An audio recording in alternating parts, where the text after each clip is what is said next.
কি লিস্টে নাম এসে গেছে তো? খুব খুশি তো ভোট দিতে পারবে বলে? অত সহজ না।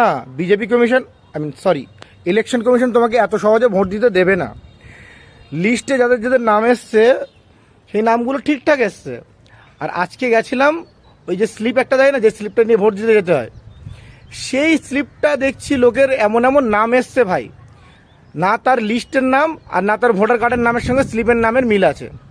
ফর অ্যান এক্সাম্পল বলি, এক ভদ্রমহিলার নাম লিস্টে আছে তাসকিয়া খাতুন গাজী, এবং তার ভোটার কার্ডেও আছে তাসকিয়া খাতুন গাজী, কিন্তু যে লিস্টটা মানে যে চিরকুটটা দিয়েছে যেটা নিয়ে ভোট দিতে যেতে হবে, সেখানে তার নাম লিখেছে তাসকিয়া খাতুন গাজী মোল্লা।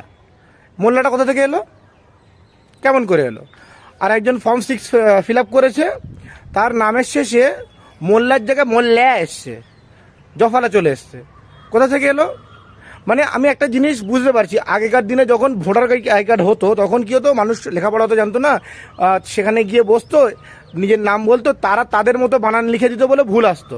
কিন্তু বর্তমানে সময় পাল্টেছে, সব জিনিস আপডেট হয়েছে, মানুষ নিজের প্রপার ইংলিশ আর বাংলা বানান নিজের ফর্মে লিখে দিচ্ছে। তারপরেও কি করে এরকম ধরনের ভুল আসে? শুকুরকে কুকুর করেছে আগে মেনে নিলাম, তখন মানুষ ওইভাবে লিখে দিত না, মুখে বলতো, তোমরা গিয়ে লিখে দিতে। বাট শুকুর কুকুর হয় না, কুকুর যে একটা জন্তু, একটা বাঙালি সবাই জানে, তারপরেও করেছে, মেনে নিয়েছি পুরনো যুগের কথা। এখন তো মানুষ নিজে হাতে ফর্ম ফিল আপ করে লিখে দিচ্ছে, বাংলা ইংলিশ দুটোই লিখে দিচ্ছে, তারপরেও ভুল কেন? কারা দায়ী এই ভুলটার জন্য? যারা ওখানে বসে কাজ করছে অফিসে। আর সেই ভুলটার জন্য ভুগতে কাকে হবে? সেই সাধারণ মানুষটাকে।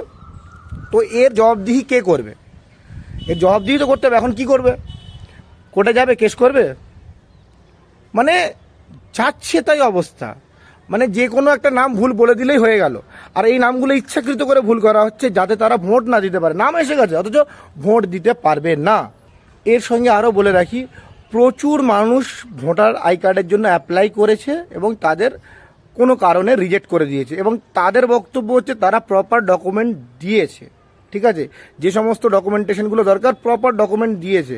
এবারে যাদেরকে এখন এই যে রিজেক্ট করা হলো, পরের বছর যখন তারা অ্যাপ্লাই করবে তাদেরকে আবার তো বলা হবে যে তোমাদের ভোটার আই কার্ড এতদিন বানানো হয়নি কেন? তো ভোটার আই কার্ডে অ্যাপ্লিকেশন করলো, রিজেক্ট হলো, এর দায়টা কে? আর তোমরা এখন অনলাইনের যুগ, অনলাইনেতে তোমরা স্টেটাসে কেন লিখে দিচ্ছ না যে তোমার ভোটার আই কার্ড রিজেক্ট হয়েছে, কী কারণে? কারণটা সে তো জানতে পারুক। তোমরা শুধু রিজেক্টেড করে ছেড়ে দিচ্ছ। এবার কেন রিজেক্ট, কী কারণে রিজেক্ট, কোনটা ভুল কোনটা ঠিক, এটা তো বলতে হবে। আর যদি ঠিক জিনিস সে দেওয়ার পরেও ভুল হয়েছে, তার জন্য আবার অ্যাপ্লিকেশন করা, তার জন্য আবার দরখাস্ত করার জায়গাটাও তো দিতে হবে।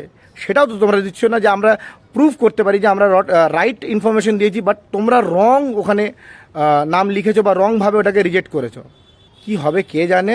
ভারতবর্ষকে এরা সবাই মিলে বিষিয়ে দিয়েছে। আজকে ভারতবর্ষের আবহাওয়াকে বিষিয়ে দেওয়া হয়েছে শুধু ধর্মের নামে, ধার্মিক কলহের নামে। ভারতবর্ষকে বিষিয়ে দেওয়ার চেষ্টা চলছে এবং অনেক অংশে বিষিয়ে দিয়েছে।